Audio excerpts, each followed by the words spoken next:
हैं। असल मायने में हेडलाइंस कुछ इस तरह से हैं कि मॉस्को जेन्युइनली इंटरेस्टेड है जिंदा करने के लिए रूस, इंडिया, चाइना के ट्रॉयका फॉर्मेट को। अब मॉस्को जिंदा करने के लिए मतलब कुछ ऐसा है कि कुछ मर गया था क्या पहले, जो अचानक जिंदा करने की बात आ रही है। कुछ ऐसा था क्या जो हमें पता ही नहीं चला, जो मरा गया था। जी हां, कुछ ऐसा ही था। असल में रूस, चाइना और इंडिया ने पहले भी इस तरह का प्रयास किया है कि हम लोग सब अमेरिका के सताए हुए हैं। अमेरिका ही भारत और चीन को लड़ाता है, हमको यह समझ में आ जाना चाहिए। और जब यह समझ में आ जाता है तो हमें अमेरिकी वर्चस्व के खिलाफ एकजुट हो जाना चाहिए। और इस एकजुट होकर के तीनों देश अगर एकजुट हो जाएंगे तो अमेरिका को बड़ा नुकसान पहुंचा सकते हैं। और इस बड़े नुकसान पहुंचाने को ही हम ट्रॉयका कहते हैं। ट्रॉयका असल में किसी घटना का नाम नहीं है। ट्रॉयका असल मायने में एक शब्द है जो कि यूज किया जाता है इस तिकड़ी के लिए, 3 घोड़ों की घोड़ा गाड़ी के लिए। ट्रॉयका शब्द का सही पर्पज है कि एक गाड़ी जिसे 3 लोग खींच रहे हो। अब 3 घोड़े खींच रहे हो तो रूस में से ट्रॉयका कहा जाता है। हम 3 देश मिलकर के एक ऐसे रिलेशन को खींचे जो अमेरिका को चुनौती दे। यही चाहत इस समय मॉस्को की है, बोले तो रूस की है। रूस की यह खबर 29 मई की शाम की है, जिसमें मॉस्को ने अपनी तरफ से इंटरेस्ट जाहिर किया है कि वापस से इसे जिंदा करिए ना। तो अब आपके दिमाग में इसका इतिहास आएगा कि मर कब गया था जिसे जिंदा करना पड़ रहा है। सारी जानकारी आज के सेशन में आपको विस्तार से देंगे, क्योंकि ट्रॉयका इस बार फिर से खबर में है। भारत, चाइना और रूस तीनों के मिलकर के एक साथ होने की ये जो घटना है, ये पहले कब हुई थी, अब उस कहानी को जानते हैं। बात है साथियों वर्ष 1990 के दशक की। तब रूस के प्रधानमंत्री हुआ करते थे येवजेनी प्रामाकोव। येवजेनी प्रामाकोव पुतिन से जस्ट एक पहले वाले थे, मतलब एक छोड़कर पहले वाले थे। येवगेनी प्रामाकोव नाम के जो प्रधानमंत्री थे वो 1988 के अंदर रूस के प्रधानमंत्री बने थे। असल में रूस का जन्म 1991 में ही हुआ है, यानी रूस नामक देश 1991 में बना है। आपके दिमाग में सवाल आएगा, क्या बात कर रहे हो सर? मैं सच बोल रहा हूं। उससे पहले रूस ना होकर सोवियत संघ हुआ करता था, जिसे यूएसएसआर कहा करते थे। यूएसएसआर 1991 में 15 देशों में टूटा, उनमें से एक देश का नाम था रूस। ये जो बाकी देश हैं 15, उन्हीं में से आप सेंट्रल एशिया के country Kazakhstan, Turkmenistan, Uzbekistan, Kyrgyzstan, इनके नाम सुनते हैं। ऐसे ही यूक्रेन का नाम सुनते हैं, लातविया, लिथुआनिया, बेलारूस, इन सब के नाम सुनते हैं। ये सब कभी 1991 तक यूएसएसआर हुआ करते थे। 1991 का दशक ऐसा था, या कहिए तो 1990 का दशक ऐसा था जिस समय हम तीनों देशों के साथ कुछ बड़ा बुरा हुआ था। बड़ा बुरा हुआ था से क्या मतलब है? 1990 के जस्ट बाद 91 में अमेरिकी प्रभाव के चलते यूएसएसआर 15 देशों में टूटा था। भारत इतना गरीब हो गया था कि गोल्ड यूके में गिरवी रखना पड़ा था, जिसके चलते 91 में हमें अपनी नीतियां बदल करके लिबरलाइजेशन, प्राइवेटाइजेशन, ग्लोबलाइजेशन वाली नीति, जो अमेरिका बेस्ड नीति थी, आईएमएफ के प्रभाव वाली नीति थी, वो अपनानी पड़ी थी। और चाइना में उस समय तियानमेन स्क्वायर के अंदर एक घटना हुई थी। एक तरह से कहिए कि लोकतंत्र के नाम का प्रयास हुआ था, जिसको भड़काया अमेरिका ने था, ऐसा चाइना कहता है। और चाइना के अंदर एक बड़ा बवाल कटा था।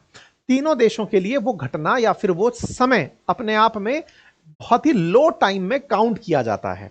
हमारे देश का सोना गिरवी हो जाना, जिंदा रखने के लिए, देश को चलाने के लिए, देश को जगह जगह जाकर अपनी बातें रखना पड़ रहा था कि भाई साहब कुछ दिन के लिए हमारे देश की मदद करिए।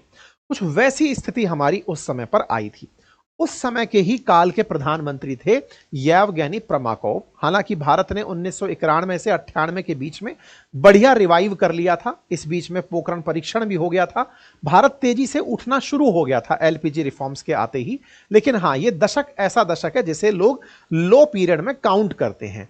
रूस ने चूंकि 91 में अमेरिका से मात खाई थी, सोवियत रूस टूट गया था। सोवियत रूस का टूटना कोल्ड वॉर के अंदर, जो कोल्ड वॉर हुई थी अमेरिका के बीच में और सोवियत रूस के बीच में, उसमें सोवियत रूस के हारने की तरह कंसीडर किया जाता है कि सेकेंड वर्ल्ड वॉर के बाद 1945 के बाद में जब अमेरिका और सोवियत रूस में यह बहस छिड़ी कि किसकी नीतियां ज्यादा प्रभावी हैं या किसका सिक्का ज्यादा चलता है, तो अमेरिका का कैपिटलिज्म ज्यादा जीत कर आया और सोवियत रूस का साम्यवाद हार गया। परिणाम स्वरूप 1991 के बाद स्वतंत्र रूप से साम्यवाद का नाम लेवा कोई नहीं बचा, एक लाइन में यह कहा जा सकता है। आइए आगे बढ़ते हैं।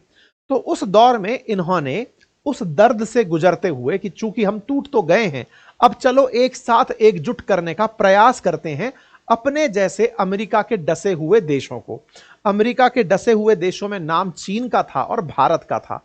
इनको एक करने के लिए रशिया जुट पड़ा और उसी समय पर इन प्रधानमंत्री द्वारा RIC का प्लान किया गया। ये जो प्रधानमंत्री हैं, इनके जस्ट बाद में फिर सरगेई स्टेपशिन आए थे।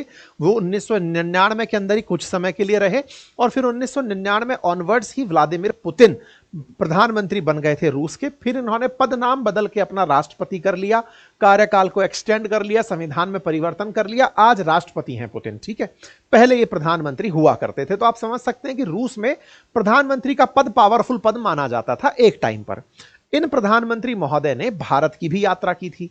उस यात्रा में अटल जी के साथ में आप इन्हें 1998 में देख सकते हैं, जिसमें भारत के प्रधानमंत्री से मिलते हुए प्रामाकॉव जो हैं वो रूस इंडिया चाइना का एक फोरम बनाने का प्रस्ताव रखते हैं, जिसमें लाइन लिखी गई है, यूएस हेजीमोनी को काउंटर करने के लिए, अमेरिकी वर्चस्व को काउंटर करने के लिए हम कुछ ऐसा कर सकते हैं कि रूस इंडिया चाइना की एक तिकड़ी बना सकते हैं। तो क्या यह 1998 में ऐसा हुआ? बिल्कुल हुआ। तीनों देश एक सहमति से आए कि चलो हम मिलकर के अमेरिका के खिलाफ कोई गठबंधन बनाते हैं। लेकिन अमेरिका के खिलाफ गठबंधन बनाना आसान इसलिए नहीं है क्योंकि असल में व्यापार उसी से करना है, साथ में डॉलर उसी का चलना है। दुनिया का 60% से अधिक व्यापार डॉलर में होता है। ऐसे में उसके बिना चलना मुश्किल है। लेकिन हां, फिर भी हम समझे कि हमारा दुश्मन कौन है, इस बात को लेकर के सबके बीच में बैठक हुई। तीनों देशों ने अपने स्तर पर बातचीत की। क्या ये बैठकें बाद में भी चली? बिल्कुल चली। आप मनमोहन सिंह जी के टाइम पर भी ये तस्वीर देख सकते हैं। यह वर्ष 2006 की तस्वीर है, जब ये ट्रॉयका के तीनों लीडर्स, प्रधानमंत्री मनमोहन सिंह, उधर से व्लादिमीर पुतिन थे और साथ में चाइना की तरफ से हु जिनताओ नाम के जो प्रधानमंत्री थे वो यहां पर दिखाई दे रहे हैं, यानी राष्ट्र अध्यक्ष दिखाई दे रहे हैं। ठीक है साहब, तीनों मिले। तो क्या ऐसा था कि 2006 में ही मिले? ऐसा नहीं है। 1998 के बाद में 20 बार अब तक तीनों देशों के राष्ट्र अध्यक्ष अलग अलग स्तर पर मिल चुके हैं। या तो प्राइम मिनिस्टर लेवल पर मिल चुके हैं, विदेश मंत्री स्तर पर मिल चुके हैं, फाइनेंस मिनिस्टर लेवल पर मिल चुके हैं। तीनों देशों ने आपस में बातचीत जारी रखी है। 1998 से आप 2025 में हैं, 27 साल का कालखंड बीत चुका है। ऐसे में 20 बार मिलना और 7 बार ना मिलना, यही तो सबसे बड़ा सवाल है। और इन 7 बार में वर्ष 2020 से लेकर 25 के बीच का जो ये 5 साल है ना, ये डेड पीरियड है। असल में 5 साल से हम तीनों लोग एक साथ नहीं मिल रहे हैं। नहीं मिल रहे हैं ये बताने की आवश्यकता नहीं है कि क्यों नहीं मिल रहे हैं, क्योंकि चीन ने जो गलवान वैली इंसिडेंट किया था उसके बाद भारत ने ट्रॉयका से किनारा कर लिया था। और ट्रॉयका से किनारा करना और अमेरिका द्वारा उसी समय हमें दाना डालकर क्वाड के लिए बुला लेना कि चले आओ हम मिलकर के क्वाड बनाएंगे। आप इन 3 के चक्कर में नहीं, हम 4 के चक्कर में रहो, मिलकर कुछ बढ़िया करते हैं। जापान, ऑस्ट्रेलिया, इंडिया और अमेरिका क्वाड बनाते हैं, हम चाइना को पछाड़ेंगे।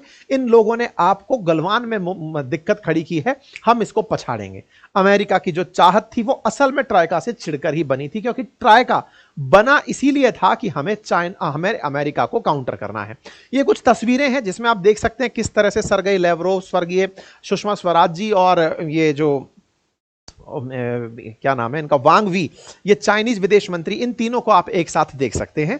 इनके बीच में कई मंचों पर पहले भी मुलाकात हुई है। ये कुछ मैं आर्काइव्स दिखा रहा हूं, वर्ष 2015 की ये कटिंग दिखा रहा हूं, जब तीनों के बीच बातचीत हुई थी। बातचीत कब कब अटकी? पहली बार अटकी वर्ष 2017 में, जब भूटान के डोकलाम में चीन के द्वारा हमारे इस चिकन नेक को बाधित करने के लिए प्रयास किया गया था। उस समय पर जैसे ही ड्रैगन ने यहां पर पांव पसारा, भारत और चीन के संबंधों में खटास आ गई थी। भारत और चीन के संबंध में खटास आई, ट्रॉयका की बातचीत तभी सबसे पहली बार रुकी। डोकलाम मामला चला, दोनों की सेनाएं आमने सामने आई, लेकिन दिसंबर 2017 तक फिर से सब कुछ सामान्य हो गया था। दोनों के बीच सामान्य हुआ तो फिर 2018 में फिर से ट्रॉयका की बैठक हुई। 2018 में बातचीत चलने लगी, इसी बीच में फिर 2020 का गलवान स्टैंड ऑफ आ गया। गलवान वैली में जो हालात हुए उसके चलते भारत में चीन के खिलाफ बायकॉट के नारे लगने लगे।